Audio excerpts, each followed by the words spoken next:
expecting Julian and Rebecca this morning? Really? Just give them a minute.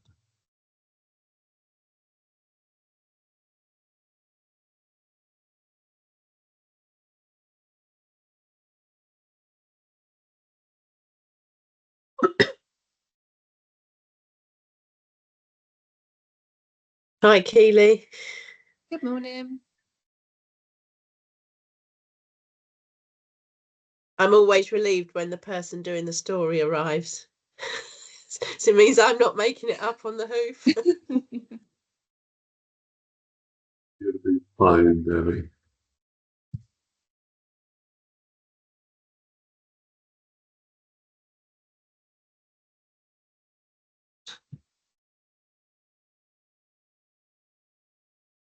We'll just give Julian a minute.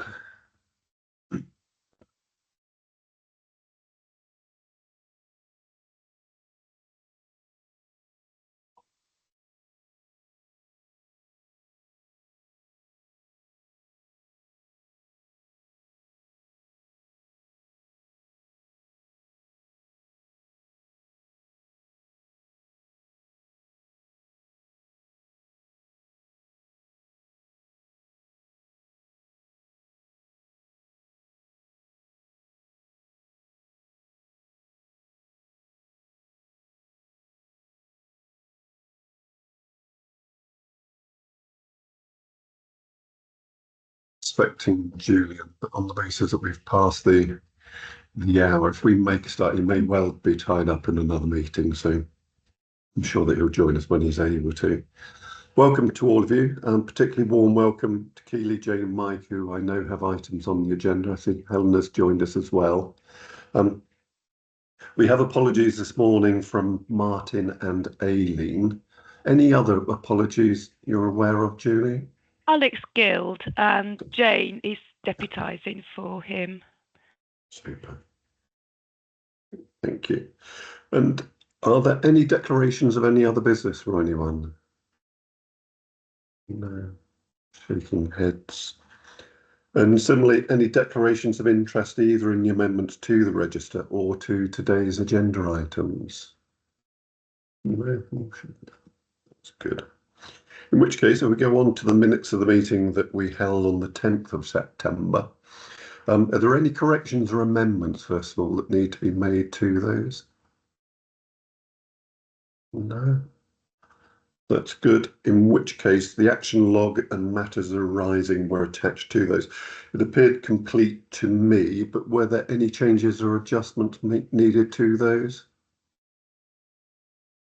Julie's normally looks sweet. Sally?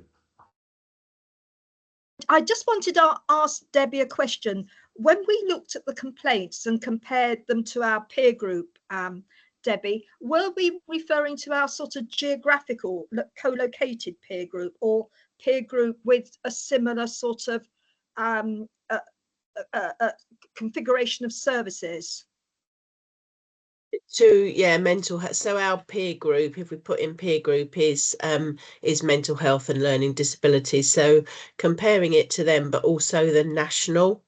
Yes. And in actual fact, we've got, that was 22-23, because that was all that was available. But very recently, we've got 23-24 data, and that still shows very similar, that we are a couple of complaints, but they do it per 100 million revenue or income. So it still shows that we are comparable, just slightly under peers, and we have slightly less upheld and partially upheld complaints compared to our peers.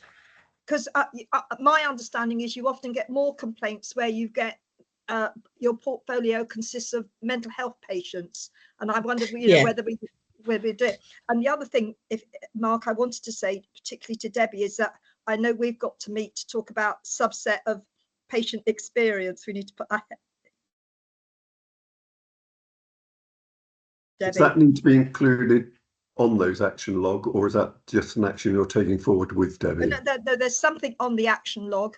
Am I right? It's not the one in committee, is it? There's something on the action log. Let me get the action log up, which talks about Debbie and I talking about, it was a request from Martin to look at the subset of patient experience. Am I talking rubbish here? No, it is on one of the action logs, and we have got it on the Quack agenda for the next meeting. So it's all undertaken as such. It's in hand. Thanks, Sally. Okay, if we come on to the quality section of today's agenda, then we've got the East Berkshire Early Supported Discharge Team for Stroke presenting to us. Debbie, do you want to do an introduction for the team? Yes, so we've got Keely and Helena here today to do the patient story for us, and I'm gonna hand over to Keely, I think, to share the presentation and take us through it. Thank you. Thank you very much. I'll just try and share that with you.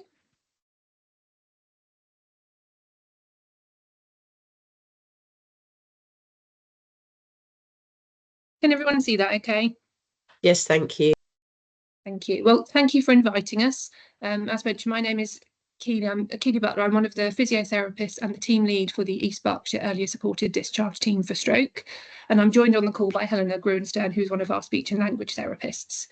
And today we're going to speak with you about a patient that we saw earlier this year. But I wanted to start with just a really brief overview of the service.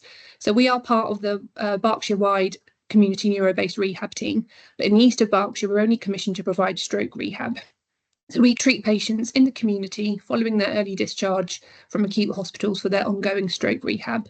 And we provide a multidisciplinary approach to that. So we're made up of physiotherapists, occupational therapists, speech and language therapists, stroke specialist nurses, neuropsychologists and therapy assistants. And we can work with patients for up to 6 weeks. And we provide very much a patient-centred and goal-focused therapy intervention. So the patient in question today, a gentleman called Mr. D, who is a 52-year-old man, and he suffered his stroke in the left side of his brain. This resulted in him waking up at home, slumped to the right, unable to move his right arm and generally feeling unwell, and he couldn't talk properly. His brother was with him, who contacted a friend, who then called an ambulance, which took him to the RBH for treatment. We then receive our referral to provide ongoing rehab at home. And the information we received at this point highlighted that he lived with his brother, but his next of kin was actually going to be his ex-wife. Prior to his stroke, he was working as a cleaner in 2 separate jobs. And upon discharge, the plan would be that his ex-wife, the next of kin, would be helping him with his medication. He had residual difficulties from his stroke with his communication, so he was struggling to follow complex instructions. He had difficulties finding the correct word in conversations at times, and he was unable to write. And whilst he was at the RBH, he underwent some cognitive assessments, which showed that he scored below the cutoff from a stroke perspective, which presented with some reduced visuospatial awareness, some language deficits. His memory was poor and he couldn't really think in abstract ways and things that were sort of not usual for him. So our service specification means that we conduct an initial assessment within 24 hours or the next working day following a patient's discharge from the acute hospital. And our initial assessment is a holistic process, so it can be carried out by any one of our qualified members of staff. And we gather the medical history, social history, and start the goal setting and treatment planning process. So on that first visit with Mr. D, we identified that he and his brother lived in quite a codependent type setup. And actually what we didn't know is that Mr. D was registered as his brother's carer and was assisting him in helping him with his own medication for his mental health. They shared roles at home, such as shopping and cooking. And in this initial visit, his brother expressed his own concerns about the support that he might need whilst Mr. D was unwell. So things like finances, would he need to get his own job, how they look after the house. And we did discover that Mr. D's ex-wife, prior to the stroke, was already providing the brothers quite a lot of support, particularly with finances, so they had some difficulties with debt management. Mr. D and his friends and family could all recognise that since the stroke, his speech was definitely different. He was forgetting things, he was sometimes confused, his vision was blurred, his right arm was weak and uncoordinated.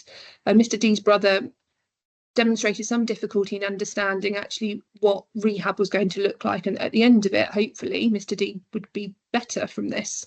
Mr. D could come up with 2 goals at this point as well. One was to return to work, and one he verbalised quite clearly in that first meeting. He wanted to get himself back. He felt that he'd lost himself, and that was very early on. So in that first week, our discipline-specific assessments are carried out. So he was seen by one of our physios, OTs, speech therapist, nurse, and psychologists. And from this, he was found to have some changes in his emotions. So he was getting more easily stressed and frustrated, sometimes laughing at inappropriate times as well. But he was also fearful of dying and being unable to care for his brother, which was a real concern for him and for us. He had some reduced coordination and control around his shoulder, which had an impact on the functional use of his arm for things such as cooking. And he was also showing some difficulty sometimes knowing how to use objects correctly. He had some word finding difficulties with his speech and some difficulty in understanding the written word. We did later learn that he actually was quite severely dyslexic and had attended a non-mainstream school as a child, but this current level of reading was different. He did have some deficits with memory, some information processing problems, his attention wasn't good, and he had difficulty sequencing tasks. So this was understandably having an impact on his everyday life. He was struggling to manage things like making food. His ex-partner was managing the medication as we'd been advised, but longer term that was going to need a plan in place. And actually from quite early on, the relationship between him and his brother was beginning to break down. So we took some action quite early as we could see all of this panning out. So to begin with, we made a referral to the Bracknell Locality Access Point team, the LAP team, to request a joint assessment for both Mr. D and his brother to look at their care needs in line with the stroke deficits, the social needs, and also the mental health needs primarily for the brother.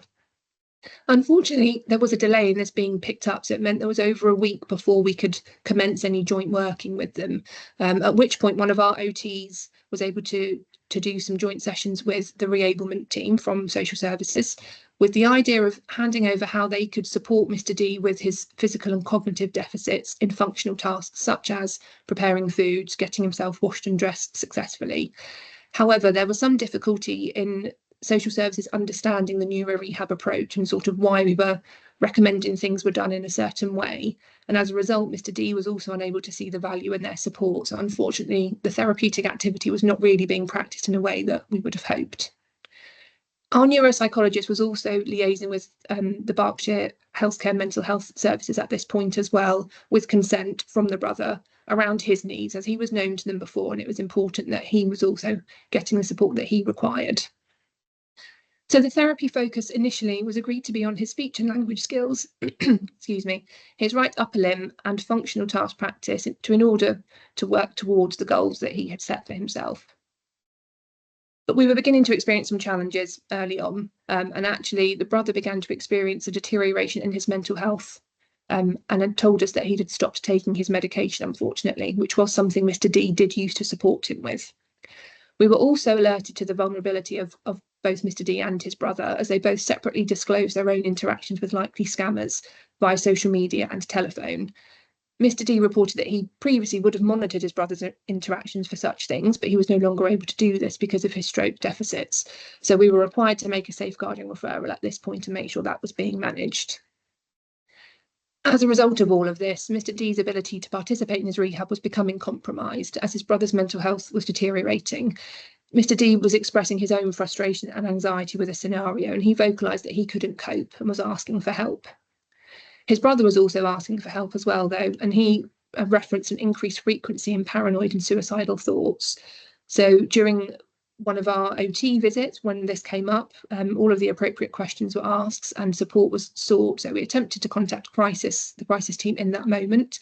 Unfortunately, on that day, could only get through to the voicemail facility and didn't receive a call back. So this just meant it required further calls sort of later that afternoon and evening and follow up the next day to make sure things had been actioned, and subsequently a CPE referral was required. There were further episodes with the brother's mental health, and on one occasion he was unfortunately found by the police and taken to A&E. So again, as a result of this, ESD were required to liaise with social services to escalate the need for them to review from their perspective and the referrals that we had already made. At this point, it was deemed non-urgent, and again, it just meant that it needed more time to follow up on all of that on subsequent days. So the mental health crisis with Mr. D's brother did detract from his therapy involvement. He was understandably worried, and as a team, we were required to support an advocate for both of them to help get the input that they needed. So our rehab focus had to be re-evaluated. We were unable to provide all of the therapy that would be recommended, as well as coordinate all of those additional referrals, support, and the involvement of other professionals to ensure that both Mr. D and his brother remained safe. So an MDT agreement was sought, and we decided that the rehab focus, with Mr. D's involvement, would continue to work on his communication to help with social interaction, physio to work on his arm and general community access. And these were the things that he could see most valuable and as working towards the goals that he wanted to. Part of our ongoing actions, we did set up a family meeting sort of about 4 weeks in, which included social services. So that was his care coordinator and another social worker, both Mr. D and his brother, and next of kin and family, friends that they wanted involved. And with consent, we were able to share any actions with the brother social worker as well. So this meeting allowed for an open discussion, which was actually really valuable. And these quotes here are direct from that session. So Mr. D was expressing that as brothers, we love each other, but I cannot support him anymore. I feel hopeless. I couldn't do anything to help due to the stroke deficits when he was freaking out the other day. And equally, the brother was saying, I don't want to see Mr. D struggle anymore. I want to be a brother again. I want that bond back. I feel helpless too, but I can't support him either. I put a lot on him because he's always been a father figure to me. I lean on him by accident because he's always been there for me, and I think the world of him, but I can't control my emotions, and I see red and snap at him, and I feel ignored when talking to people on the phone. So this forum allowed everyone to express their views, and we were able to come up with quite a coordinated plan. So it was agreed that Mr. D would undergo a full social services assessment with a recommendation that he's allocated a support worker to assist with general day-to-day management and advocacy, things like appointments, and also a housing assessment would be requested for the pair of them. So we had our 6-week intervention, and actually we were able to discharge at that 6-week point without the need to extend, having made all of the appropriate referrals. At which point he was able to access the local community, he could complete simple shopping tasks, he could walk for pleasure, and we'd supported him to explore some social groups, and he was keen to pursue this in the future. And we do know that since discharge he has been attending a monthly stroke group, which is great. His reading had returned to his pre-stroke level, and his communication had improved so that he was having successful conversations with friends and family and was enjoying spending time socially with them. There was appropriate support in place or being organised for the pair of them. So they were both being allocated appropriate social workers and support workers. A housing review was being undertaken, mental health review for the brother, and Mr. D was also referred to the PINC service for anxiety and stress. So having that support in place, this did enable Mr. D to have more freedom to engage in the activities that he wanted and needed to, and removed a lot of stress. Because his well-being and mental health were better, he commented that he had a much improved relationship with his brother. So even by the end of our 6 weeks, as he was no longer having to care for him. And his sort of parting comment was, I've come quite a long way in 6 weeks and I'm quite pleased with it. This did, however, mean that there were some outstanding needs at our point of discharge because of all of the other work we'd had to do. So he didn't receive all of the cognitive assessment and rehab that we would have normally recommended and would have liked to have provided if there hadn't have been the additional social challenges. And currently in East Berkshire, there isn't a provision for this for these patients outside of ESD. So following a discussion with social services, we did make a referral to Headway Thames Valley, who are a brain injury charity, who can provide some additional cognitive rehab, but it's a paid for service. So this was requiring quite a lot of support from social services to fund this, to make sure he was able to access it and stay engaged. And Mr. D is of working age, and that was his main goal, but unfortunately at point of discharge he was unable to return to work. There are sort of external services we would usually be able to refer on to, but the patient has to be ready at point of discharge to make that referral, and he wasn't there. So there is an outstanding need there. So our learning, following previously challenging cases where complex social needs have had an impact on the patient's ability to engage in their rehab, as a team we've become more conscious of the need to collaborate with other services and external agencies much quicker and make sure we're maintaining regular contact to ensure that any action is taken and followed up. Our rehab provision is now also slightly altered in these cases, so the prioritisation of their rehab needs and desires to enable other team members to support with the extra liaison that's required to coordinate other services. So essentially we've become aware that we're unable to do everything, and sometimes one discipline has to maybe step back to fulfil all of the other needs. We've also revised our referral form, which we share with our acute colleagues, and this is just to request further clarity around the home setup, and asking if patients have dependents or are dependents, for example. As in this case, we were unaware of the extent to which Mr. D used to offer to support to his brother.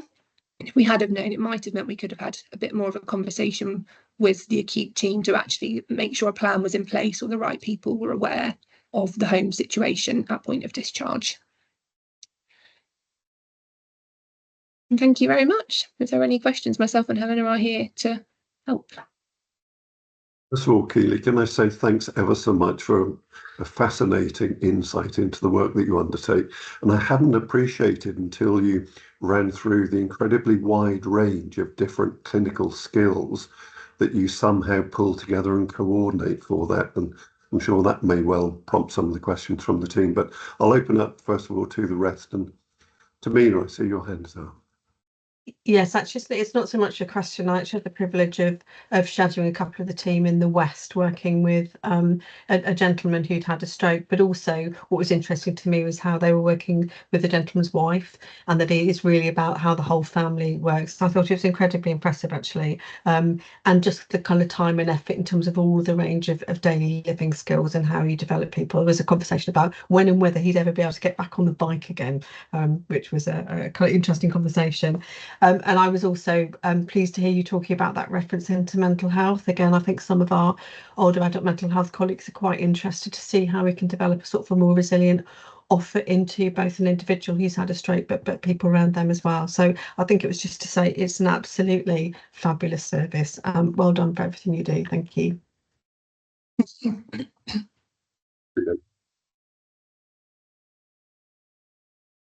Thanks, morning. Yeah, it was a great presentation. Just a query, really. The amount of coordination you were doing behind the scenes. So one of the things that people are quite exercised about at the moment is activity. There's more people in the NHS and activity is sort of going down. I was wondering how you capture obviously the kind of face-to-face activities and therapies is a straightforward issue, but actually there was almost more work done behind the scenes, pulling all this together, which was actually extraordinary and quite difficult, complex. How does that happen, Keely? How does that work? Do you feel that sort of that is captured somehow accurately?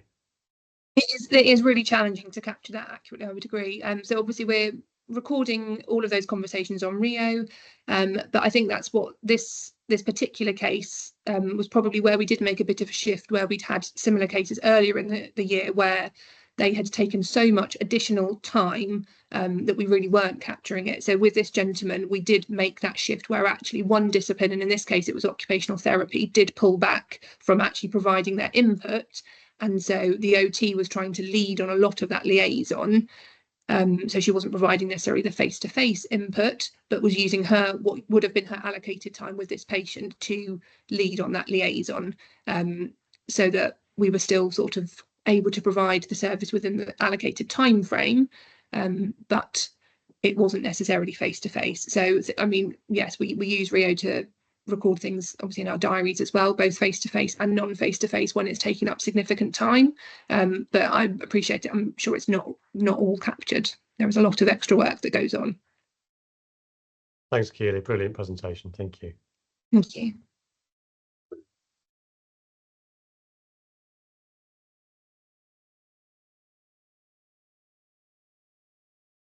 Are you on mute, Sally? Oh, I didn't hear you. I do beg your pardon. Oh, sorry. A really complex case, Keely. I mean, I admire you. It must have been at times. You must have felt almost outfaced, you know.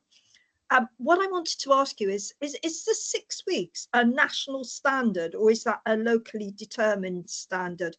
And what happens after the 6 weeks? Is it, we withdraw and then the expectation is that by that time, I mean, what would happen if a patient, well, this particular patient wasn't completely, not all the issues were resolved, but is the 6 weeks a sharp sort of end, and then other services step in presumably after that?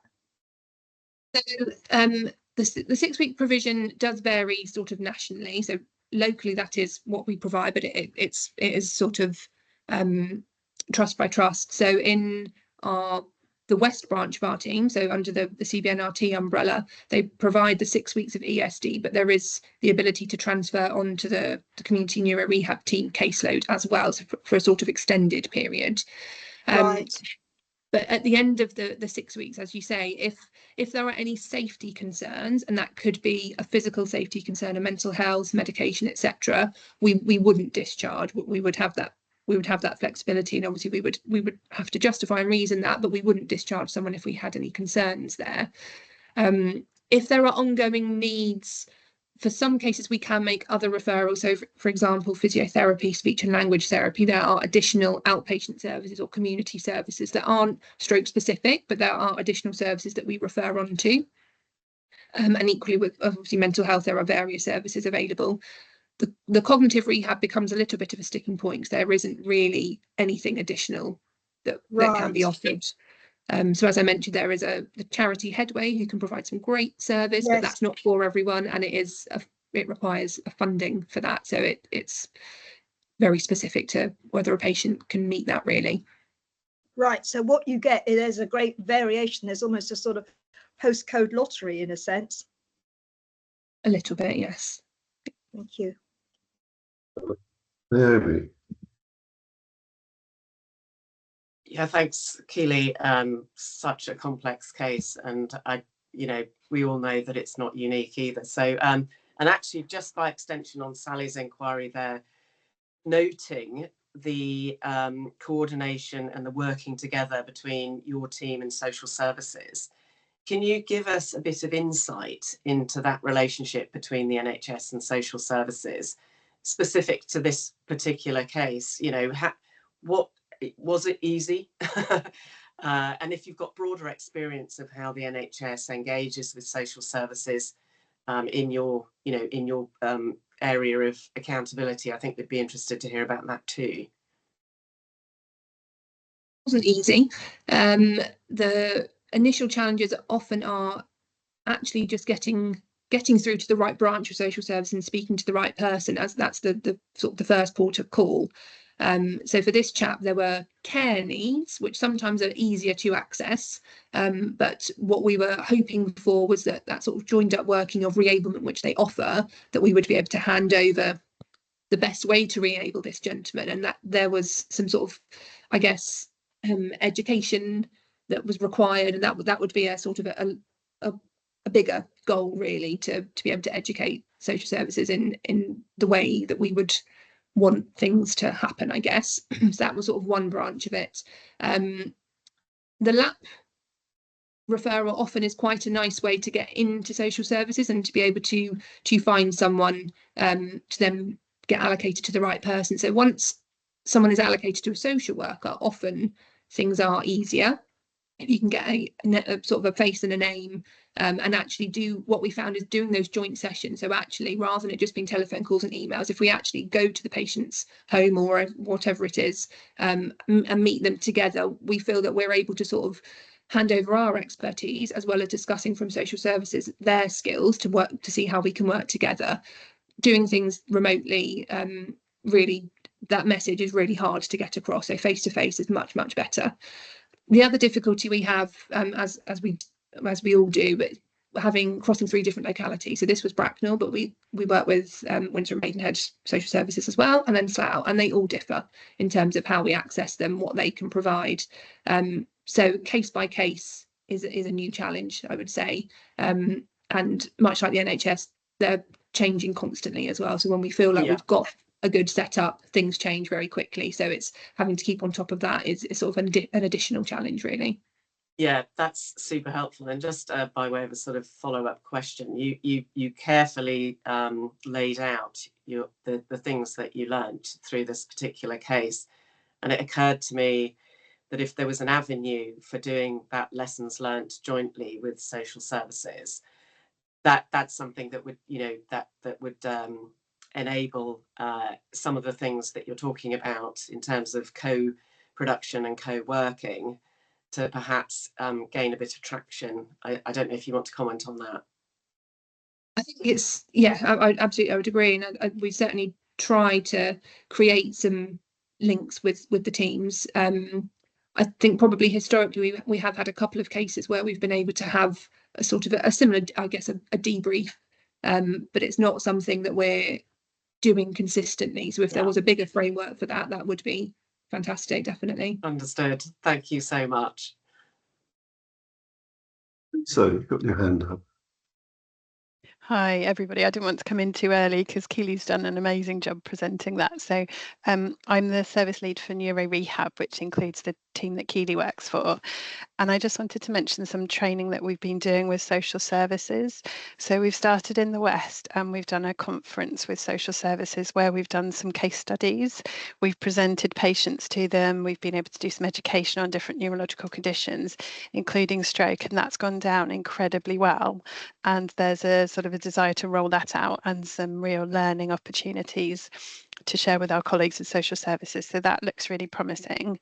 But there's also something called the ICSS, so the Integrated Community Stroke Services Model, which is quite a new model that's showing that all stroke patients should receive care when they go home from hospital for as long as they need it. So there's some national guidance evolving. Obviously that takes time and potentially some investment at some point, but there are recommendations on what stroke patients should be receiving when they leave hospital. So Keely and I were involved in various meetings to look at different opportunities for that. So we are on the case. Just one very quick question from me, Keely. You mentioned that there is a requirement for your team to get out and meet with patients within 24 hours of their discharge. And I can see the benefit of seeing the patient in the context of their home and their domestic setting. Is there ever an argument for you or your team going into the acute setting before the discharge to understand the needs and to get the ball rolling? Or do you feel that post-discharge is actually quite adequate for what you do? There certainly are occasions where we have done that. So we've done an in-reach visit for patients that might be a bit unsure as to what to expect. So we can just introduce ourselves and introduce the service, but also, yes, for us to sort of to get a sense of this patient and the handover from the acute team, just to sort of marry up what we would be expecting in the community with actually how the patient is presenting. So there is definitely benefit in that. It's just not something we do with every single patient for various reasons. But then meeting the patient post-discharge, what we often find is that understandably in hospital, patients have been given lots of information and they just want to get home. And so by the time they've got home, sometimes things naturally have been forgotten or things might not be quite what they were expecting. So actually having a professional go in early to help try and sort of sort through that can be really helpful. Things like medication, that's a big area where lots of patients come out on lots of things that they weren't taking before. They might, in addition to that, have cognitive deficits, physical deficits that mean their understanding of medication is difficult. So that's a big area that we feel very strongly that we need to get in there, or actually once they're home, to make sure there is a good plan in place there. Yeah. Yeah, thank you. It's really quite impressive, the work that you do and the complexity of trying to manage all those different relationships. I was just interested in the point that you were making about extending the support past 60 days. Would that be support from social services or support from your team? Just trying to understand what that may mean in terms of impacts on your services. Oh, excuse me. Do you mean just in terms when I was suggesting if there's a safety risk, we would extend them? Yeah. So that would be, it would be our input. It might be that we were waiting for social services to pick up, for example. So that might be the sort of the safety need, is that they need more care and actually there's a delay in that being available. So we sort of bridge that gap in terms of making sure that we're maintaining contact and that the patient is safe. But it's often more our input. It might be that actually a patient we feel just needs an extra week or two to really get on top of a particular skill, which means that ultimately they would be independent. Whereas if we left them now, they wouldn't, and they would be unsafe doing that. So it's primarily our input. So that would be in exceptional cases, just on an occasional basis, that you would continue to provide that continuity of care. It's certainly not every patient. It's just if there are outstanding goals that would put them at risk or actually mean the difference between them being independent with something or not. Super, thank you. Can I say a huge thank you to you for presenting to us today? It's been a fascinating insight, and I do appreciate we've probably only scratched the surface of the real work that you undertake. As a consequence, could I ask you, and indeed Lisa, to take back to the team and all of your colleagues our thanks and appreciation from the board for the work that you do. It really is valued, and I can see from the patient's perspective it can make an enormous difference to their lives. So please do take those thanks back to the team for the work you undertake. Thank you. Thanks very much.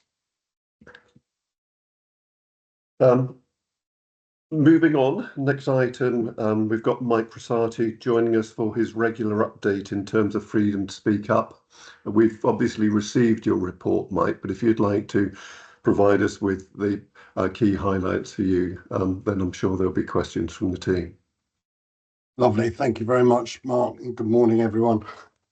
So looking at the report and the amount of casework that sort of comes across my desk, we can see that it's pretty consistent with previous reports I brought to the board. There will always be, in any given year, a particular service that might provide a spike in cases. Several people coming forward to raise concerns, and this period is no different. But in terms, I think, of themes, etc., broadly consistent. People's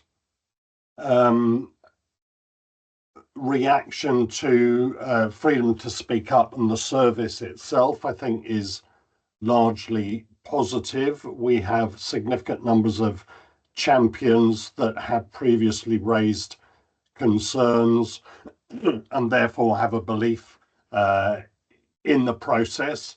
And also pleasing to note some of the feedback from corporate induction in terms of how useful or relevant the my presentation is to a corporate induction along with colleagues from Wellbeing Service.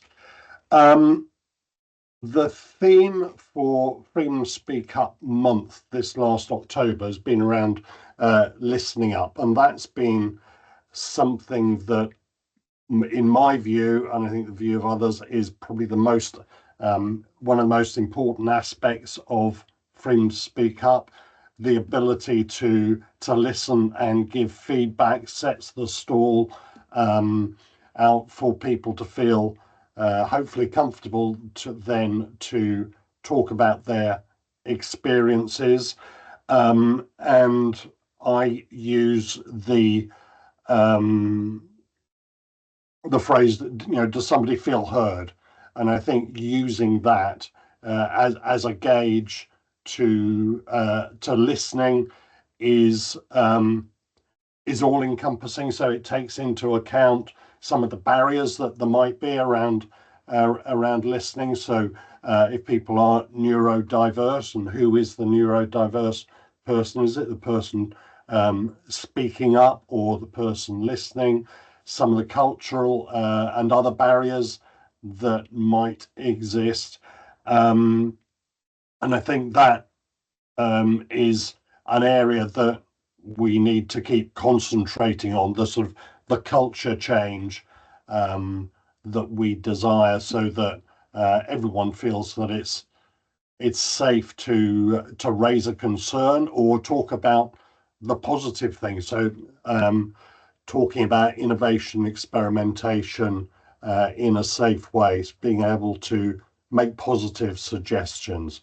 And so I suppose my ask from the board is specifically around the listening up side of freedom to speak up, whether it's promoting that at a micro level, sort of through the one-to-ones and appraisals and supervision, but also at a macro level, how the board ensures that people feel heard through things like the staff survey, exec briefings, etc. So I think using that mantra, "Did someone feel heard?" is a very easy and good way to talk about that side of it, and obviously giving the feedback, very, very important.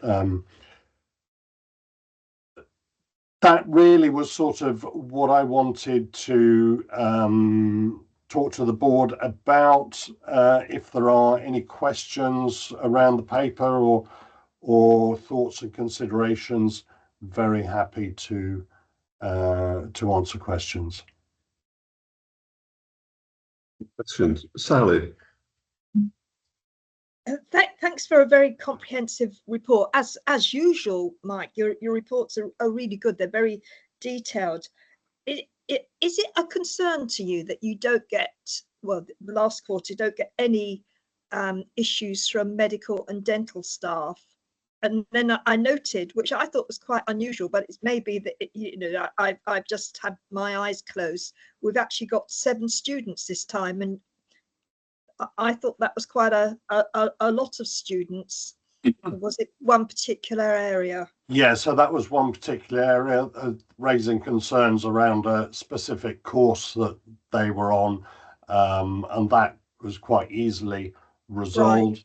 Right. Certainly medical and dental, there's been a lot of work raising awareness of freedom to speak up to that cohort. So I attend junior doctors induction on a regular basis, and we have had concerns, but it's not a big group, not as big as sort of the number of nurses, for example, that we have, and so therefore we don't get many concerns raised via from that group.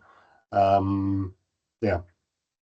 Do you have a champion, a medical or dental champion? No, I don't. No, I don't. So I'm continually looking at the champions and where the gaps are, and that is an area I want to concentrate on in the next period.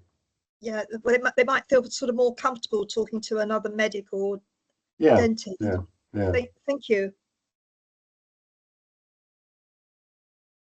I would just share with the team, I had a briefing with Mike before the meeting, and his report came out to the board, and when Mike was talking about the importance of listening, it reminded me very much of an early piece of management training I did many decades ago in my early career, when my boss talked about the most important thing you can do as a newly appointed manager is to listen and not think that you have to talk. And he made a very strong point to me, which was, there is a reason why you were given only one mouth but 2 ears, Mark. Try and use them in that proportion.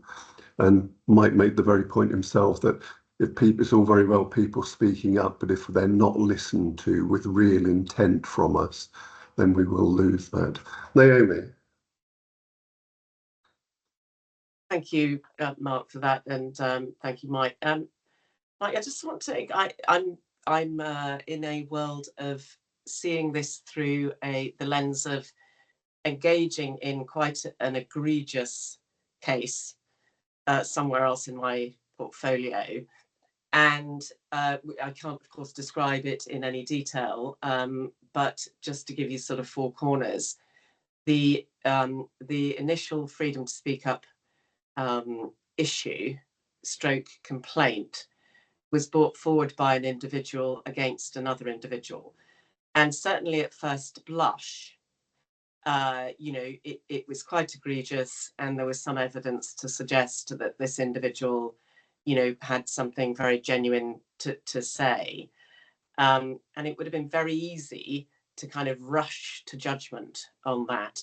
And so I guess I'm just pointing out that the whole part of listening must go through the entire case before, you know, and to avoid that rush to judgment and enable that the truth to emerge, for want of better terminology, you know, through the collation of facts. Do we struggle with that in any shape? I'm sure we don't, but is you know, given that the insight that hopefully I've just provided, does that resonate?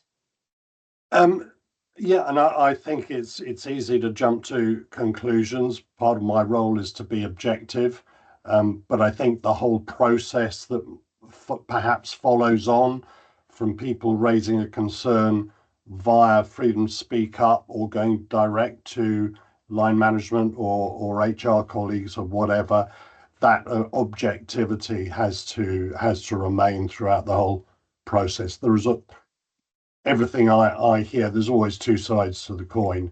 I hear one story, and then the next thing you know, an allegation of bullying by a line manager can be misconceived performance management, that sort of thing. So that's helpful. Thank you, Mike. Yeah.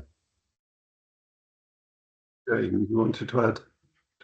Yeah, just to confirm that, yeah, we've said this several times, that Mike does work very closely with us in terms of, yes, he will listen and then try pass on any relevant cases with permission to us to pick up.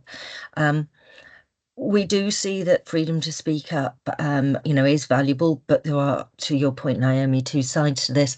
It is one of the reasons when we do the casework review, which is planned for after Christmas, that we've always said that Mike will definitely be heavily involved in that, whether he wants to be or not. We need him in there because that link is absolutely there about how we get those processes right. Ideally, we don't want people going to freedom to speak up because we can resolve those issues through good line management, but we will we do need to have a good process in place, and we do have to listen, because we do know FTSE has occasionally been used as a way of just parading people's wider concerns, rather than because they're really trying to alert us to a problem that's there in the organisation, occasionally. And I think some of this is upskilling managers to tackle some of these conversations at an early stage. A lot of this could be resolved, whether it's casework goes direct to HR or via myself. A lot of it could be resolved at a much earlier stage just by having those managers being skilled to have those conversations. Thank you. Debbie, you've brought forward the Freedom to Speak Up improvement plan. Did you want to give us the highlights or mention anything from that for us? Yeah, this is which I agree, Dad, brings 6 monthly. It's our improvement plan that we put together as the board following our self-assessment. I guess the one thing obviously the summary captures the updates. I would point out that our internal auditors, RSM, have recently completed their audit, which is one thing we agreed we would do, and they did assess us to our processes to provide substantial assurance, which I was really pleased about. Obviously, that doesn't mean we haven't got ongoing work, and we've always got new people come into the organisation that we need to upskill in terms of listening and help them understand from a speak up perspective. But the fact that our processes provide substantial assurance to achieve that, I was really pleased about. Point well made. I think we should commend Mike and you, Debbie, for the work that you do in this area. To have that rating back from an internal audit report is a real pat on the back. So thank you for the work that you do. Otherwise, thank you, Mike. And we'll move on. We'll come back to you, Debbie, now with the Patient Experience Quarterly Report. Yes, so this is our usual quarterly report. I would say fairly unremarkable in terms of any changes from previous quarters. The one thing that I did note was that we have had a higher than usual number of secondary complaints at 13. That's quite unusual for us. And so I am just going to keep an eye on that just to ensure that we are actually providing really good, clear responses to complaints in the first instance. So it's not lots and lots, but it is higher than it would normally be for us than I've seen previously. So I shall keep an eye on that. Looking from an equality perspective, we continue to see that our Black and Asian patients are less likely to complain or to provide feedback through the questionnaires. And although we do provide them in easy read and multiple language, for me, it's about the importance of us making sure at appointment, using interpreters or family or whatever, that those groups of patients actually understand the value we place on receiving feedback and that we want to hear it. Because there's no point in having the questionnaire in multiple languages if we haven't explained in the first place in a way that people understand the value we place on receiving that feedback. So that's for me. And if you're over 60, you are much more likely to provide feedback and much less likely to complain. I think that is, in the history of me working in the NHS for 34 years, that has been the case. So I don't expect we'll change that, but it's just interesting to look at. We have put some different filters now into the I Want Great Care tool, so we will be able to look at the data from protective characteristics in much more detail. So, from a neurodiversity perspective and all sorts of other perspectives, obviously providing that people give us that detail when they complete the questionnaire, but that will hopefully provide some further insights and be helpful. We've continued to have quite a few 15 steps undertaken this quarter, and we are continuing to see more services actually using the I Want Great Care feedback for improvement. So we're getting increasing numbers of You Said We Did. There's quite a lot in this report. That's not all of the ones I received, because that would go into lots and lots of pages, but it does demonstrate, I think we are starting to see services really use that feedback to look at making what are often quite simple improvements that make a real difference to patients and families. That's probably the only things I wanted to pull out, and I'm happy to take any questions. Thanks, Debbie. Any questions for Debbie on the report? Sally?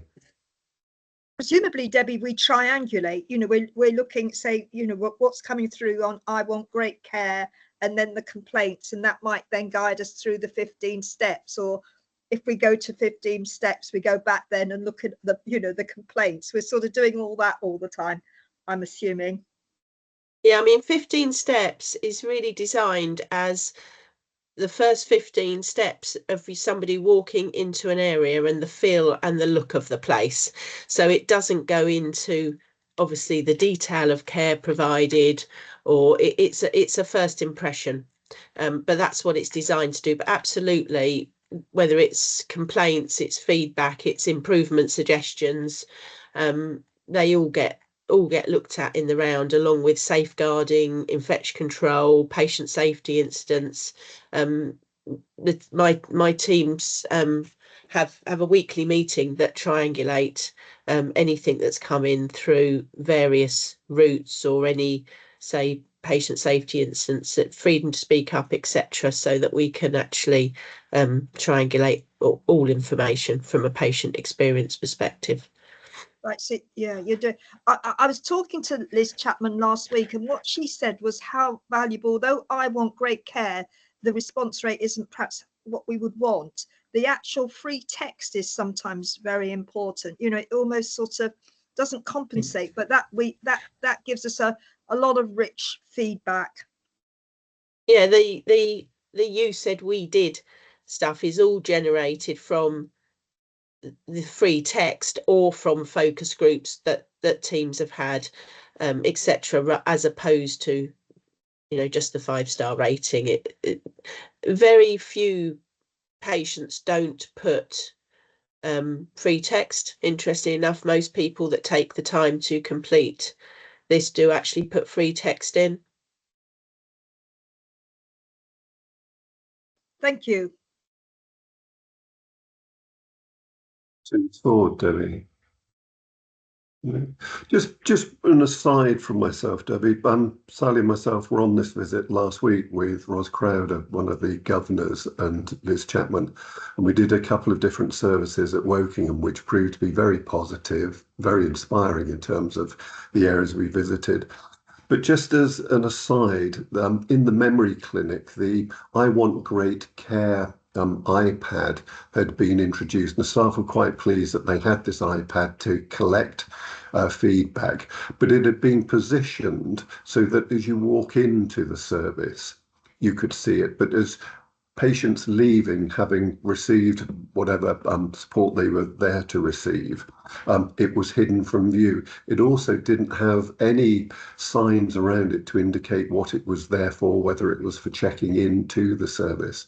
And it was a small example to us of where an outsider, so to speak, on a 15-step visit can identify things like that and provide the service back. And so I know the governors were asking at their meeting last week for more ways of being able to immerse themselves in our services and to understand how different operations are based within our teams. And so I think that if we can encourage more of those, we get some good feedback from them. Yeah, Liz is always seeking governor support on the 15 steps visit. She's always very keen to, because the whole idea is that it's, you know, someone that doesn't go in and out of the service every day. So she'd be more than happy for more governors to come forward to support with the 15 steps visits. That's good. Thank you. If there's no more questions on the patient experience, Debbie, do you want to touch on the safe staffing report?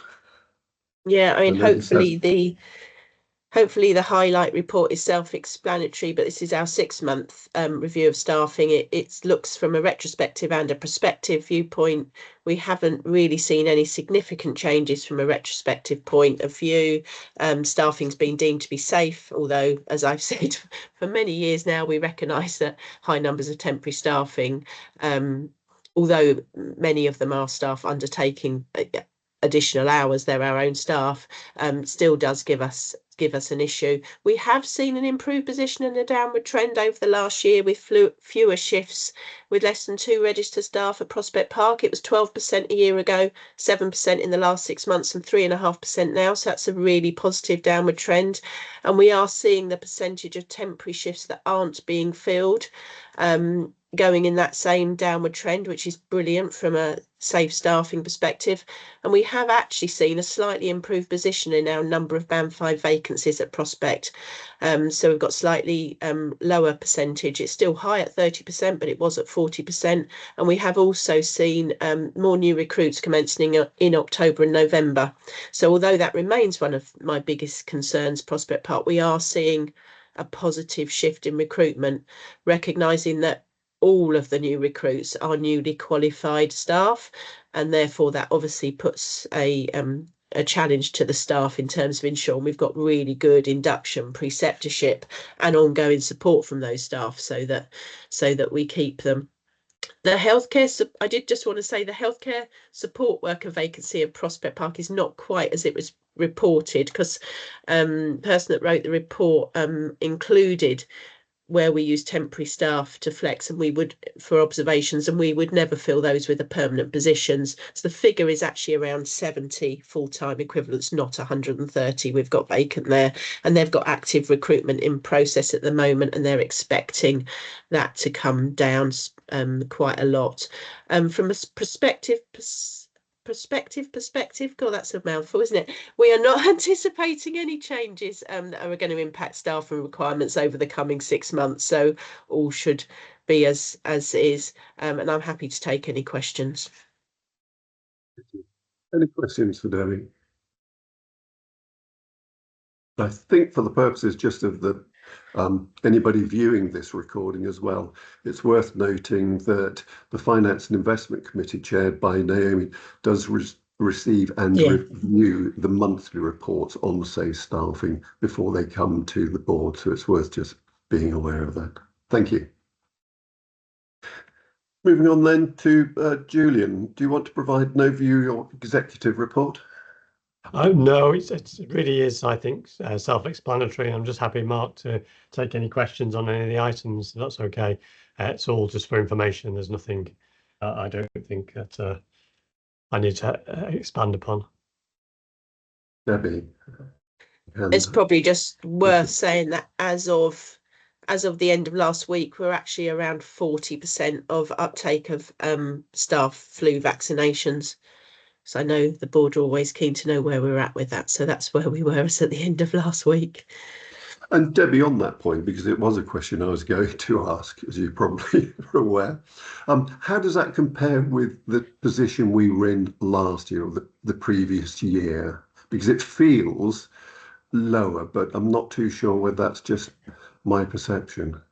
It's probably slightly better than we were in this time last year. I know we're in a better position than some of our local colleagues. Everybody is still really struggling with staff uptake of vaccinations.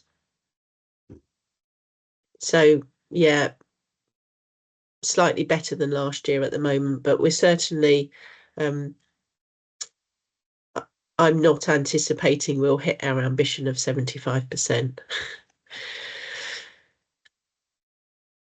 Forward to your further updates. If there aren't any more questions, then can we come to you, Jane, for the health and well-being report? Yes, of course, and I'd like to welcome Steph, who's going to present most of the report, because it's her work that we have to thank for in this space. Really, just to say, health and well-being still remains front and centre of everything we do. One of the things that we have done recently, and one of the things that Steph will highlight as we go through the report, is that we have done a review of our health and well-being offer, with thanks to Debbie, who has been chairing that. It was really interesting when we started that review, because it began with a questionnaire to staff about what do they value, what services had they used. And normally when we do a staff survey, we get maybe a couple of hundred people at most who reply. And Steph, you'll correct me on the exact numbers, but we got over 850 responses from staff to say, to give us feedback on the wellbeing offer, which I think is unprecedented. I think on some of the interim staff surveys, we hardly get that level of response. So that's, at a fantastic level of engagement.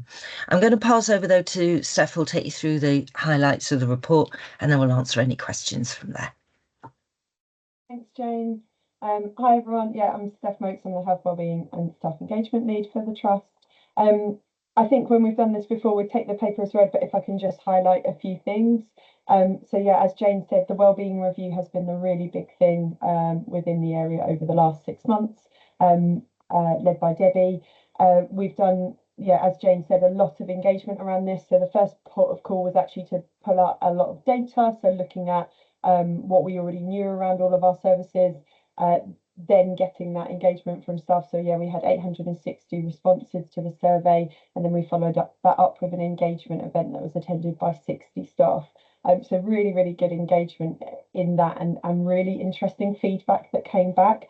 And one of the things that I think is really important that we need to highlight in this is actually it gave us a really good insight into the impact on staff absence as well. So 69% of the staff that completed the survey said that the health and wellbeing support at work supported them to either come back sooner from sickness or prevented them going off, which I thought was a really positive bit of feedback that we struggled to see a lot of the time. And majority of those highlighted occupational health, ergonomics, or our early intervention physio, with wellbeing matters and manager support getting mentions as well, but those top three. So from the questionnaire and the engagement event and the data that we knew, what we've done is we've pulled together sort of we had them in sort of buckets of stuff that we needed to continue, stuff that we maybe needed to start because we're not doing anything around it, stuff that we might want to stop, and then things that we might want to review. So we've sort of come up with that big list, and we've moved that into some quick wins and some longer term actions, which we're just finalising at the moment. And I think a separate report will come back, which outline those. I think for me, the three sort of major themes that came out of it, without going into the details, would be a lot around comms. So people were really happy with the support that they got when they accessed it. But actually, quite a lot of people didn't know that support was there. Now, this isn't something new. We know that, you know, communicating with frontline staff is a real difficulty. But it just threw that into real sharp perspective that actually we've got a really good support service, but actually some people don't know about it. So that was a really big theme. I think there was a big theme around the basics. So things like rest areas, water, microwaves, got a funny mention in the event. You know, those real basics, and the environment. So we're working really closely with Martin and the estates team on those and what we can do around that. And I think then there was a third sort of theme around leadership and culture. So do I have permission to go to these things? Can I have a break? Can I have a set time to do this? And I think that's going to link in really closely with so Alex and Deborah Lee, Jane and Ash in the leadership team, and us within Wellbeing and Wellbeing Matters are going to all meet together and look at that compassionate leadership space and how that self-compassion and how all of that culture work can support that bit, because actually it's really hard to say, well, everyone can have an hour off at lunch, because that doesn't work for everybody. It's got to work for individual teams. So I think that's the sort of quick summary on the wellbeing review. But like I said, we'll bring back a second paper with all of the quick wins and the longer term projects, which outline that a little bit more. I also just want to mention within Wellbeing Matters, the team have spent a long time over the last 6 months, not a long time, sorry, a lot of effort over the last 6 months, really looking at impact data and looking at measurement outcomes. And we're getting some really good feedback on that now. So we had, you know, our evaluation data is now showing that significant positive impact, the added value, particularly of the wellbeing line. But now we're starting to map that across into the teamwork as well that we do. So yeah, there was a huge amount. So the team used WebWEMS and goal-based outcome measures, and there was a huge increase, even just from a 1+3 model, which is what we offer on the wellbeing line. So you have that initial assessment and then up to 3 sessions of follow-up. It's not counselling, it's not therapy, but it's just the follow-up. It might be helping that person meet where they've been signposted to, or it might be helping them with some self-help tips, accessing other support, and just that low-level intervention is showing some really good outcomes. So I just wanted to highlight that as well. And then looking at going forward, I think the big thing for us over the next 6 months, and it links in with that alongside the review, but linking in with that is our work with the networks. So we're really looking to build our connections there, make them stronger than they have been, because we see that as a really good way into getting out and getting that communication out, and also spreading the load of, there's a lot of information that people want to know, and that came back from the review. There's lots of, I'd like about this specific thing or this specific thing, and actually the networks will be a really good conduit to getting that out as well, but making sure it's not just for the networks, it's for everyone. So the networks and me with and my team, we're looking at how we can do that more closely as a really a helpful way to get that communication out. So those were the 3 things I was going to highlight from the report, but happy to take any questions on anything in there. Questions or any points from the team? Paul? Yeah, if I look back, I mean, we took a decision to invest into some of these initiatives at the same time as many others were pulling back from them. And I think some of the quantitative information you've got around the impact it's had on staff sickness and kind of us being able to avoid some unnecessary temporary staffing costs, I think just add weight to the fact that it was probably a good decision, and probably, I think, looks at some of the short-sightedness of others. Thank you, Paul.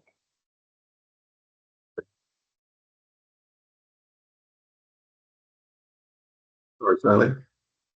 Actually, I was going to ask a similar question to Paul, because I'm aware, that the central funding was withdrawn, and this might be more of a question for Jane. I wondered, given that the central funding's been withdrawn, Jane, what you're thinking of now, having done this review and looking at impact, looking at sort of being more focused where the money goes. So, for example, to build on Paul's point, the fact that people have commented that it helps them to return to work or stay in work does seem to be a very good investment. But whether there are some things we're going to put more money in, and then some things which were might be not affordable given what the impact is and the evaluation.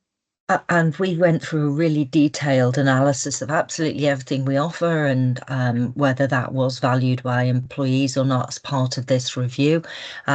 Basically, in a way, it came out saying we were doing the right things, and the people weren't asking for anything. They weren't seeing any major gaps. As Steph said, a lot was relating back to how we manage and how we look after people through their line managers. But the support that we're offering broadly, they were supportive of that.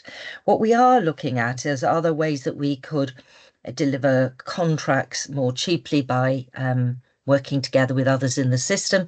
So I know Steph is doing some early conversations around our employee assistance program. That's not the most expensive contract that we have in the NHS, but the principle of being able to look at whether we can get better value working together as a system is one of the things we'll look at, because there are some bigger prizes to go after, such as the the employee other than employee assistance, such as occupational health services, for instance. Yeah, and you and I had a very passing conversation last week about being perhaps whether the NHS generally could be more proactive in getting people back to work, who were on waiting lists. But that's a system conversation. You're right, Sally. Yes. It's been discussed through the Frimley system, the idea of could we commission, not a service for staff so that we could get them faster access. That's not going to be a quick win or an easy win. What we have to be really careful of as well is that sort of language. It's not about putting our staff at the top of a waiting list. That's not what is being discussed, but is there a way that we can access faster care? So, for example, the conversation I had with Frimley or Royal Berks is they have staff who are, and we also have staff who are off because they've got mental health issues, and could we rapidly access mental health services for our own NHS staff? Likewise, if we have a staff member on a waiting list for an operation such as a knee op, and by early access we could get them back to work faster. Is there a way that the acutes could provide that service? But that is going to be long and complicated, so I wouldn't hold your breath on that one, but we are looking at it. And a system, as you say, a system-wide conversation. Yeah, that's right. Thank you. Yeah. Everyone. I was just going to say that so often organisations talk about people as being their greatest asset, but then seem to spend most of their time trying to find ways of doing it cheaper with the staff they have, or not following it through. For me, this whole subject is one of investing in our people. It's not so much a cost, it is an investment in that important asset. And I think that the work that Steph and Jane do in this area is so valued by our staff. Certainly when I go out on visits and touch on this subject, the feedback that I get, this is seen as a tangible example of where we really care about the well-being and the health of our people. And so I just want to say a big thank you to Steph for the work that she does. The report that comes to us, I know, is only the tip of the iceberg. There's a huge amount of initiatives and activities that we're not exposed to in those reports, that also goes on and is accepted by staff as the culture of this organisation. And so thank you, Steph, for the work that you're doing, and I look forward to seeing how the review then pans out in terms of what direction we'll be taking it for in the future. Thank you. Thanks, Mark. Moving on, we're back to you, Debbie, and the Reducing Violence and Aggression report. Yeah, thanks, Mark. This paper we promised to bring back 6 monthly. It just summarises our ongoing work and commitment to continuing to reduce violence and aggression in all forms experienced by our staff. Majority of violence and aggression continues to be experienced by our mental health staff into our mental health division. If you look at the graphs and charts in the report, obviously for 2024 they're a half year, not full year, so it would indicate that we've still got an increasing trend when you look at that. I do think some of that is due to better reporting. We are really proactively encouraging reporting so that we know about it and we can support staff. But nevertheless, there is still a lot of violence and aggression, both physical and non-physical, experienced by staff. The report does note that we're confident that we have the right actions in place to address the 10 commitments within the Sexual Safety Charter, and that will and does align with the new employer responsibilities under the Workers Protection Act that became law towards the end of October, placing a duty on all of us to actively prevent and address sexual harassment in the workplace. So that will help and support with that. Other than that, I am happy to take any questions. The violence reduction standards that we've got, where they are red still, it's because it's to do with finalising strategy and objectives within that, which we are aiming for having in place early in the new calendar year. I'm happy to take any questions. Whilst I wait for seeing if other people have questions, I was particularly pleased, Debbie, with the balance between both preventative measures but also post-incident support for staff, because so often when these initiatives or identified actions tend to lean one way or another, and it did feel from the report that there's a good balance between both in terms of eradicating future incidents, but also where they have occurred, the support that we can provide to staff. So no, it was good to see that. Any questions from people around the table? No? Otherwise, we'll take that as read. Thank you, Debbie. Moving on to finance and performance. Paul, do you want to give us the highlights of the finance report? Yeah, thank you, Mark. So report's enclosed. Assume it's read, just to pull through the highlights. I guess the key message is that we continue as we have throughout this year with a relatively solid and stable financial position. So through the first 2 quarters, we're reporting a surplus of 1.4 million, which is in line with our plan.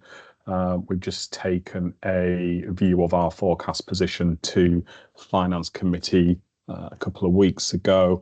We're still confident that we will deliver our planned surplus for the year of 1.9 million.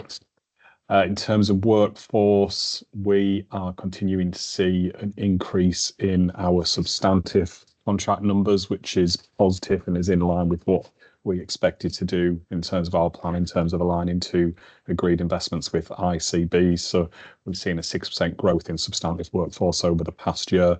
I think the positive thing is that we're doing it in the right way. So if we look at temporary staffing spend for the first 2 quarters of this year, we've spent £1 million less than we did at the same point last year, with both bank and agency expenditure down. So although we're seeing the increases in substantive staff, we are controlling temporary staff usage at the same time, which is really positive.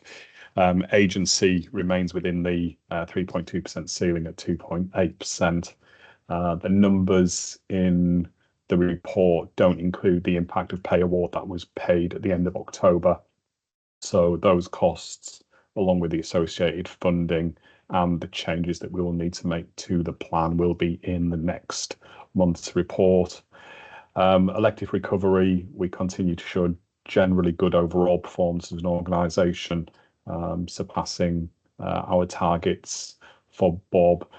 We need to do some work on the Frimley side of things. We're slightly behind where we expected to be, so we're doing some work with the Community Services Division to understand where that is and what we can do to increase level of activity that we're currently delivering. placement costs, our number of beds that we used fell to 21, and the costs were within plan in September, which was positive. So we're seeing a downward trend in those numbers, and we have our new contract coming online for external beds in January. So we're working closely with the supplier to work through the transitional arrangements and how we move from current bed placements into the new facility starting from January next year. CapEx, coming into national focus, I think there's a concern at the level of capital spend that's been incurred so far this year against what organisations are saying they'll spend by the end of the year. At the moment, we've spent £1 million against a 1.8 million plan, and obviously we've got a forecast that we'll spend 9 million. We're going through the plan line by line over the next couple of weeks, but I fully expect that we'll spend to our allocation. We've got some material programs that are in place, and the spend will happen towards the end of the financial year. So we've got Bath Road, West Reading consolidation, and we've got some major IT procurement spend that's going to go through in Q3. So I think we'll be able to provide confidence that we're going to spend allocation as planned. And from a cash perspective, we're still holding a healthy cash balance at 57 million. It's about 3 million higher than we expected at this point in the year, but that's because we received some funding for the pay award in advance of payment. So expect that that'll rectify in the next month. Happy to take any questions. Well, that was very comprehensive. That was good. Any questions from anyone? I think the thorough nature of your overview was well received, Paul. Thank you. That was good. Vina, performance report. Yeah, thank you very much. Much as Paul said, I assume that you've read the report, so I will take it as read. I just wanted to pull out a couple of things, following on from what Paul was saying about out of area placements.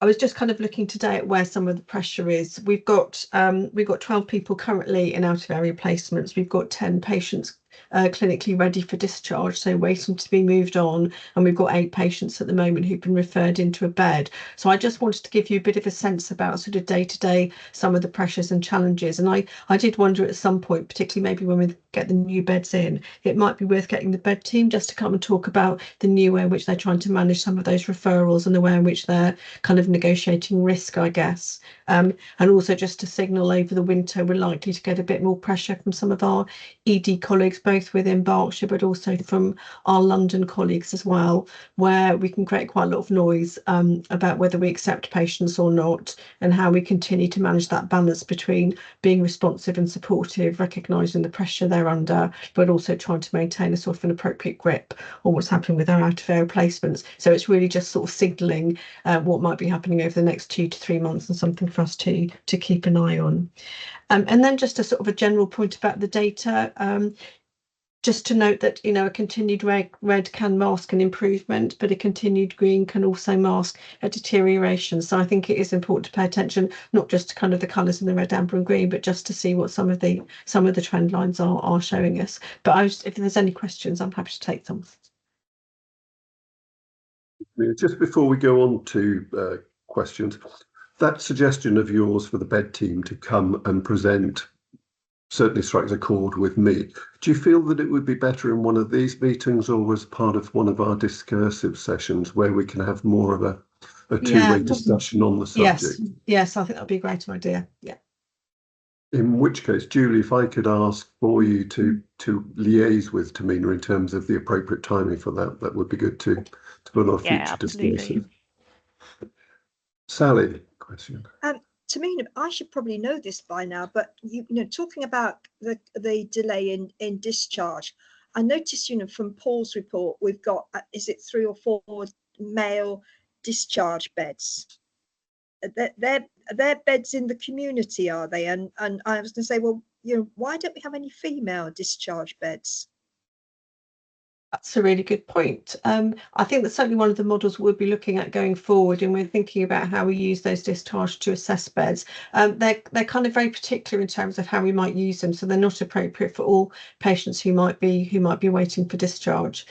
You've reminded me, actually, the other thing I just wanted to say is when we look at length of stay, we just also need to be bearing in mind that sometimes it pops up. If we have managed to discharge someone who's been with us for a long time, that absolutely affects what the average length of stay is for that particular month. Let me find out a bit more about those, Sally. Yeah, and whether they're sort of, whether we manage them or whether they're social care managed. We commission them. We commission them, but it's a social care organisation that supports. It may or may not be. It may or may not be. It's a provider who can manage those discharge assessed beds. So it's not necessarily social care. It's an external provider that we work with in much the same way we have with some of our out-of-area placements. Right. Thank you. If there aren't any other questions, then thanks, Tamina. We'll Thank come you. on to you, Naomi and FIP. Thank you, Chair. I'll go by exception. As you know, in FIP, we as standard agenda items, of course, we review the finance report and the performance report. So just a couple of things that that Jane led on in our last meeting at the end of October. We took a presentation on the Tableau performance system. So this is a bit of technology that is deployed in many walks of life. I use it elsewhere, and it's extremely powerful and very compelling. So it's a bit of technology that used in concert with a data warehouse, pulls in this case, our people data, which comes from all areas of the trust, and then it automates the access to spreadsheets, and it automates the analysis of those spreadsheets into usable form, and it can go from high level and drill down into all sorts of detailed areas and throw out charts and performance reports that are incredibly useful, not just to Jane and her team, but actually everybody in the organisation, including the executive. So it was really great to hear from Richard White, who's the lead on this particular area of reporting. And we were able to, ask him some pithy questions about how it's utilised. So thank you for that, Jane. The other area that we looked at again on the people agenda was some reporting from Jane on some key metrics that we follow under the workforce strategy. So this was Jane giving insight onto areas of continuous improvement on some key areas of delivery for her team. So by way of example, training courses, Jane monitors the attendance of training courses and how it is indeed the case where people sign up to training courses, but they don't actually turn up. So that's a cost to the trust. So there's work that needs to be undertaken in order to ensure that we can reduce that. She also looks at the time taken to recruit. So this is an ongoing piece of work that Jane and her team have focused on for actually a couple of years, I think, Jane, right? But there is always work to be done. And that's because the landscape for recruitment generally, not just for the NHS, but generally continues to change. And of course, we need to keep pace with that. She monitors our spend on apprenticeships to ensure that we are maximising the spend that we have available to us for our apprenticeships, and doing that in a way which ensures that we have a constant feed of apprenticeships. And I know that finance are work in concert with Jane on that. And also, of course, things like sickness, which we've heard about in the context of our people well-being. So once again, Jane leaning into the FIP reporting agenda in the way that we would expect, and extremely well held. Thank you, Jane. Any questions?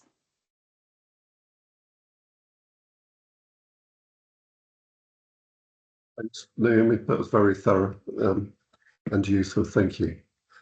Moving on to the estate strategy, if I can just welcome Martin Mannix to the meeting. Welcome, Martin. Morning, Paul, do you want to do an introduction to this?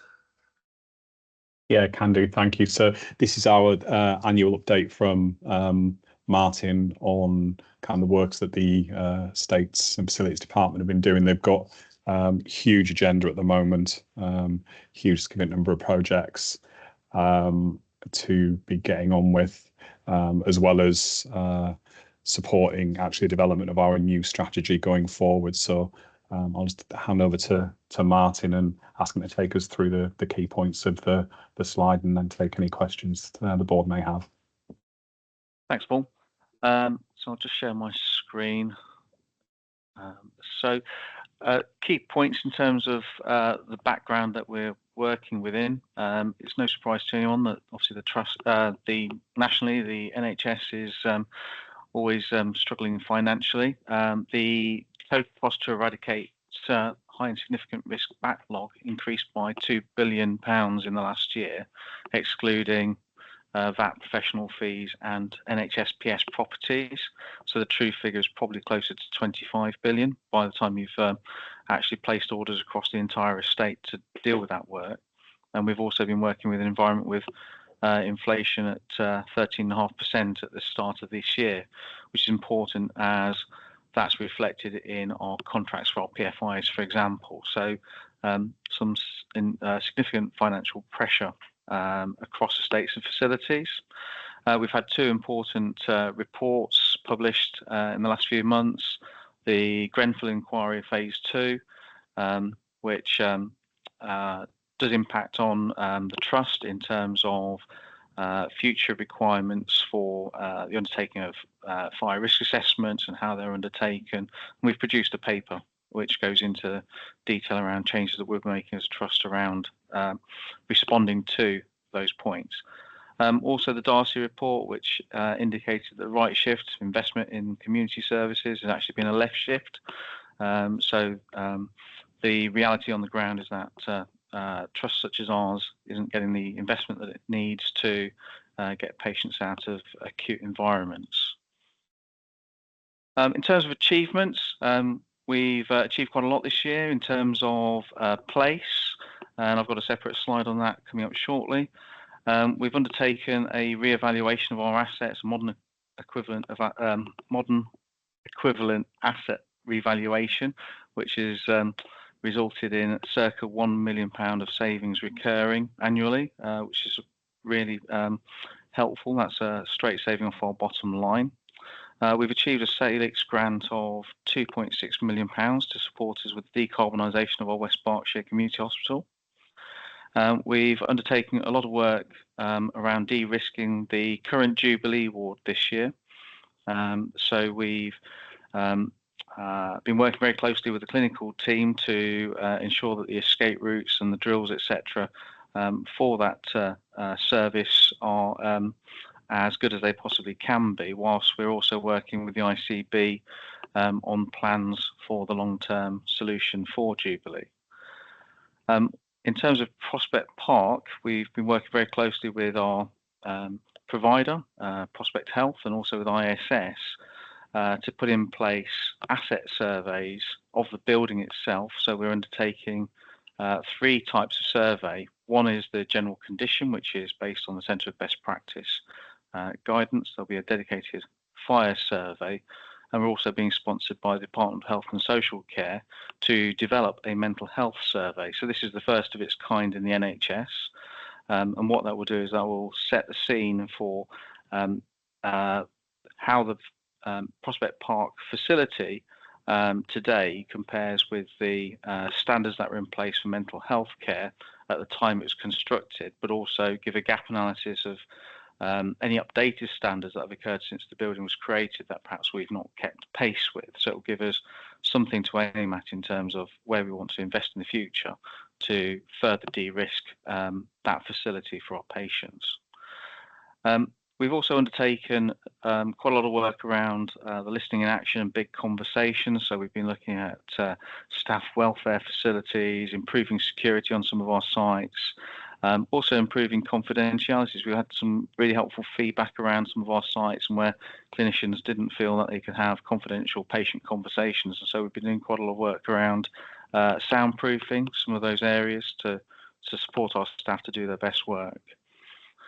In terms of the staff survey last year, we achieved really high engagement rates across estates and facilities. That shows that we've got really really positive environment for staff where they feel that they can be listened to, and we have regular briefings with all of our staff to keep them informed of the work of estates facilities and more broadly work across the trust. And we're also performing very below the sickness rates for the trust as well. In terms of place, sorry, just skipped on a bit there. In terms of place, as you can see, out of regional mental health trusts, we've scored first or second across all the dimensions of place, and we actually finished joint second nationally for cleaning across the 236 trusts. Although that's a really good performance, we have got action plans where we want to target improvements in the forthcoming year, particularly around the neurodiversity area. So we're looking at what we can do to improve our environments for all of our patients and staff groups. In terms of compliance, again, we've seen improvements this year. We did have some issues last year with NHS Property Services, particularly in terms of how they deliver their compliance information and whether that matched ours. But we've undertaken a number of GEMBAs with them throughout this year to close the gaps, and their scores have been coming up over the last few months. So again, we're doing really well there, but of course, there's always room for improvement. In terms of the condition of our facilities, we are to some degree limited by some of our properties being NHS properties, quite elderly, as I'm sure you're all aware, Victorian properties in some cases, and the lack of investment in those properties over many years really does show. So we should be aiming for condition B across all of our sites, and we have made some really good improvements across our estate as a whole. I was able to report at the update last year that we'd, in the space of a single year, been able to get our estate from 44% compliant at condition B up to 66% compliant. But the NHS Property Services estate really does hold us back a bit in that regard. In terms of risks and opportunities, the Prospect Park environment is one that we're very attuned to. These are obviously our most vulnerable patients, and we're working across a number of dimensions with Prospect Health and ISS to de-risk the site and make appropriate improvements, working with clinical teams. One of the improvements that we've introduced is we've got an ISS funded role for an anti-ligature lead on the site. That's a new role that's been created and is funded by ISS to support those links between the clinical and the estates teams. And there are a number of additional new roles that they've introduced as well to improve the services to the trust. In terms of Jubilee, I've mentioned earlier on that we've done a lot of work this year to de-risk the current environment. And of course, we're driving forwards with our long-term plan for that. Ligature risks, we've obviously not just looking at Prospect Park, but looking across our community sites. We've identified a number of areas where we need to do more work around anti-ligature arrangements, and that's resulted in a data collection which NHS England asked us to contribute towards about 2 months ago. We've just received some additional funding for anti-ligature work across the trust to the tune of about £360,000. So we'll be making good use of that money to address some of those risks. And of course, relocation of some of our services where that's required, either due to lease expiries or due to the quality of the facilities that people are working in. That does pose a risk for us in terms of disruption to those services, but it is also an opportunity for us to increase the services for our patients and staff alike. We have got some opportunities across the estate around right sizing. We're looking at the Bath Road site as the opportunity for us to consolidate a number of our services in that region onto a single site, both reducing our footprint and also addressing some of the quality issues that some of the services have been finding in places like Delwood and Southcott, for example. In terms of de-risking our sites, we've got a investment for addressing our high and significant risk backlog, and we'll continue to do that. And we've also got a number of sustainability initiatives that are being worked through at the moment.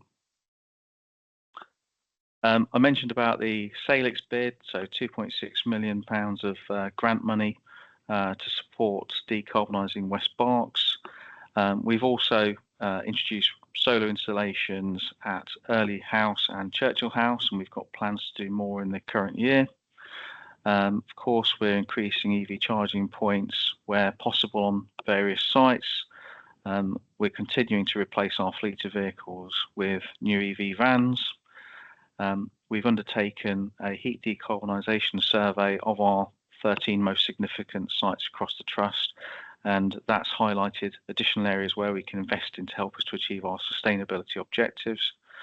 And we've also introduced a sustainability checklist, which is part of our decision-making process for selecting new properties now. So in addition to building performance, we're also taking into consideration the wider impacts of building locations, such as public transport availability for both staff and patients, the availability or possibility of putting in EV charging points, and other factors that might make buildings more suitable than others for supporting our sustainability agenda.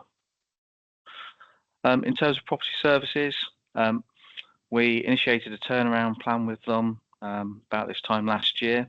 We've seen some really positive responses to that, which have helped us to address some of the compliance issues, but also performance more generally. And we've moved into a more sort of strategic relationship with them. So that's really been positive.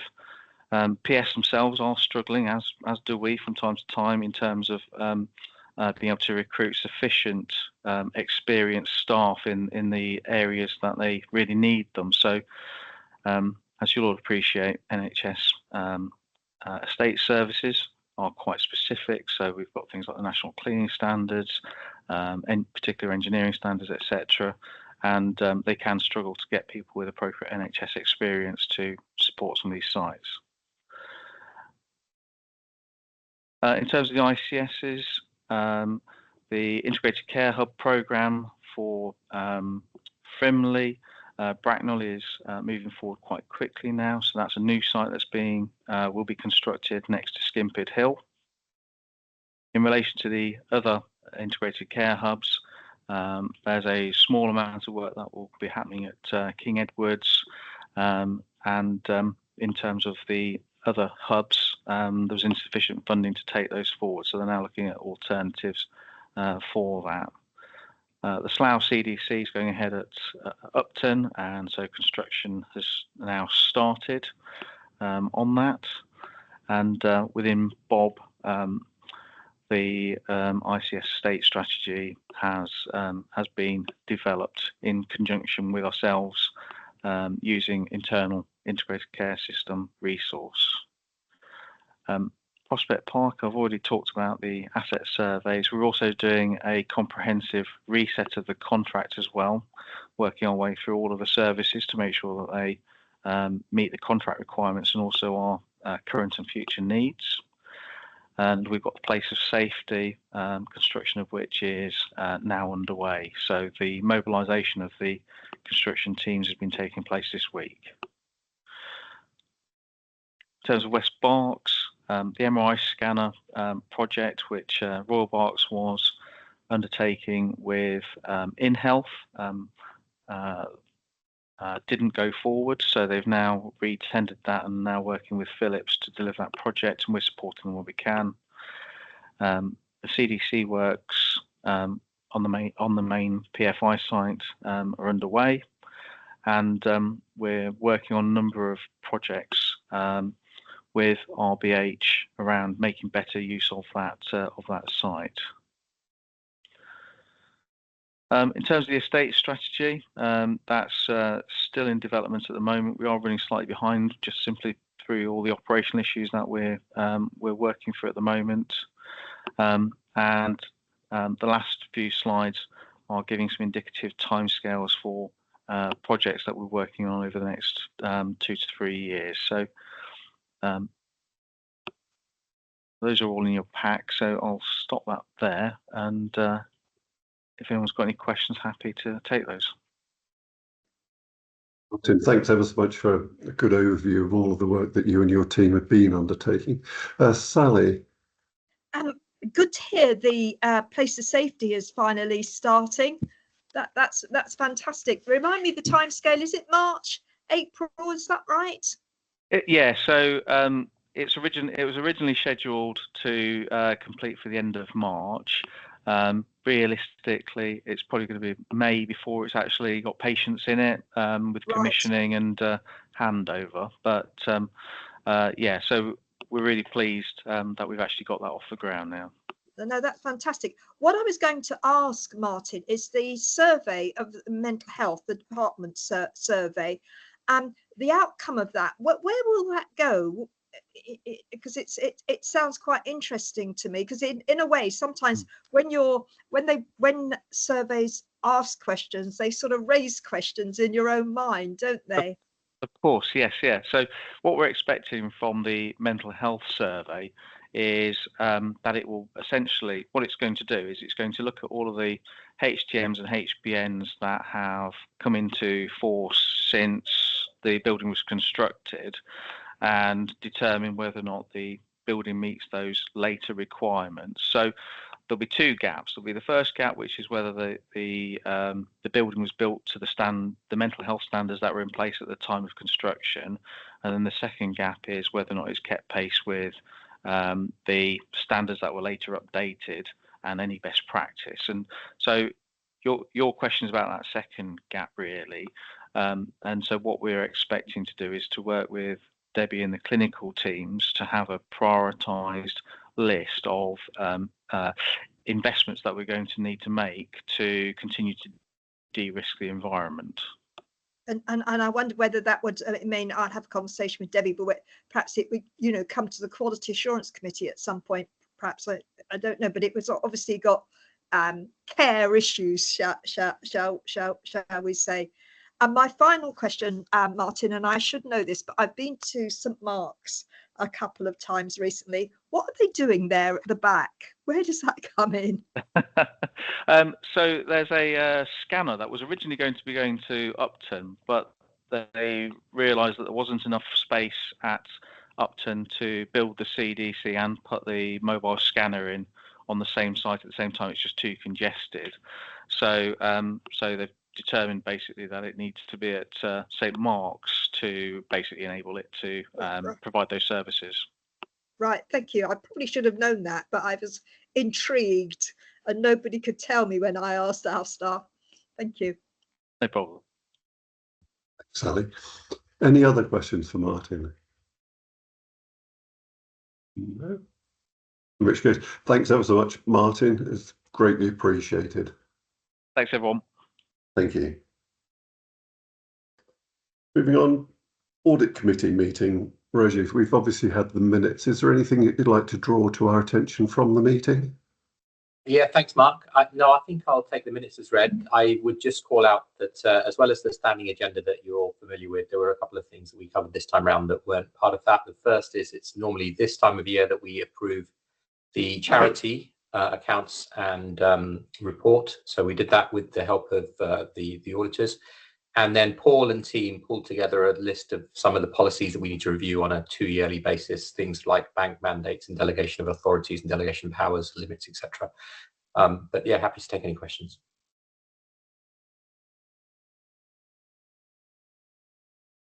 Sally, is your hand up from before or is that a fresh hand? I apologise, historical. Oh, that's okay. Any other questions for Rosie? No, in which case you've just provided us with a good segue into Paul, because some of those papers that came to the audit committee, Paul, you now want us to approve as part of this meeting. Yeah, thank you. Bodily, please know I'm not going to go through these documents in excruciating detail. So they've already been through the audit committee. The changes are in there. They were approved by the audit committee, so this is just for ratification by the board. Okay, in which case, can I ask, does anybody have any points they wish to raise on any of those documents? I know they've been through audit and other. No. In which case, we'll take those as approved. Which brings us on to the Trust Seal report, Paul, which is another paper of yours. Yes, as read, we attached the Trust Seal to a extension of the lease of the Harry Pitt building at Reading University site. So it's not a new building for us, it's one we're already in. We've just extended the lease. Super. Any points anybody wishes to make on that? No. So coming on to the Council of Governors update. We had a good meeting, I felt, last Wednesday up at Bracknell. We had a good update from Julian and Paul on the Frimley and Bob system updates, which were well received. And then Alex provided updates on the Trust strategy refresh and also on the anti-racism work that the Trust has undertaken, which the governors were particularly interested in. And then we did the regular breakout sessions with the non-execs. The only thing that I would mention from that, and it's probably an action for you, Julie, is that it came through from a couple of different sessions where newly appointed governors were asking, could they either have more written information or more access to service visits? And I know with myself and a number of my colleagues, non-execs, made reference to the visits that we undertake, whether they're just board to ward or 15-step visits, could be opened up to them, and they need to make it known to you. So I think that if you could liaise with them just to open up those through Liz Chapman or whoever, it would be well received by them. Yeah, that's fine, Mark. I'll do that. Super, thank you. So we come on to any other business from anyone around the table? No. In which case, the next meeting is the 14th of January, 2025. And so we'll now take the resolution to exclude the press and public from the remainder of the meeting. If people would like to refresh their coffees and take a break, should we say that we'll restart in 10 minutes at 12 o'clock, midday? Super.